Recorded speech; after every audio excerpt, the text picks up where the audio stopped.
Panglima Tentara Nasional Indonesia memimpin rapat terkait rencana usulan anggaran untuk Satuan Tugas Maritime Task Force TNI Kongga Unifil tahun 2022. Komandan Pusat Misi Pemeliharaan Perdamaian TNI memaparkan secara rinci anggaran yang akan diajukan kepada United Nations. Izin Bapak, yang berikutnya ini adalah dana kebutuhan operasional MTF setiap bulannya Bapak. Ini usulan kita ya, Siap. yang sekarang. Siap, Oke. hitungan kita. Usai mendengarkan paparan, Jenderal TNI Andika Perkasa memberikan arahan untuk merevisi rencana usulan anggaran tersebut, dikarenakan dalam susunan kebutuhan dana operasi kapal hingga heli, seperti biaya operasional perawatan belum terperinci secara menyeluruh.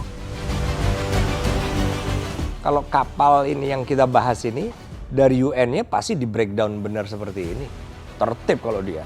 Jadi kira-kira itu yang nanti juga bagian dari keputusan kita. Tapi kan sekarang ini dari UN itu yang penting mereka tahu usulan kita berapa sih sesuai dengan biaya operasional yang sebenarnya.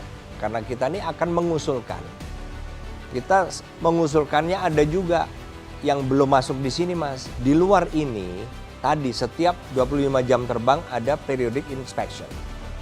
Mana? Itu belum masuk sini nih. Jadi maintenance dengan spare parts ini harus ditambahkan. Karena apa? Ini teorinya ya. Dan mereka punya standar itu kok. Ya, perhitungan tadi harus diperbaiki loh ya. Siap, Bapak. Harus perbaiki tadi, ada yang kurang. Yang heli tadi Bapak. Yang heli, termasuk yang KRI. Siap. KRI yang overhaul, yang replace semua itu belum ada tuh. Siap. Kalau gitu kami menunggu dari angkatan. Ya, semakin cepat semakin bagus Mas. Kemudian rapat berlanjut mendengarkan paparan dari Paban 8 Operasi Luar Negeri Staf Operasi TNI terkait desain penugasan operasi pemeliharaan perdamaian dunia. Dalam sesi kedua tersebut, Jenderal TNI Andika Perkasa memberikan arahan untuk mereka yang menjadi Satgas adalah prajurit TNI yang memang terpilih berdasarkan kemampuannya, termasuk keterlibatan prajurit wanita TNI. Ini juga harus dipahami, jangan hanya karena keluar negeri, kita ikutkan. Karena apa? Karena di dalam negeri saja belum kok. Nggak ada. Kita itu wanita, prajurit wanita itu misalnya ada di batalion. Nggak ada. Tapi kalau di penerangan ada, di perhubungan ada. Tapi sifatnya sebagai pendukung.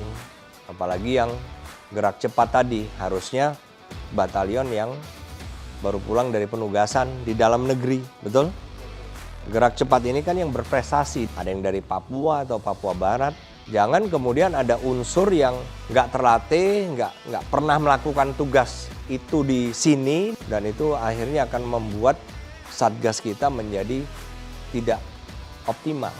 Ini yang saya akan evaluasi ini. Saya rasa itu dulu lah, diperbaiki dulu. Dah itu aja, thank you.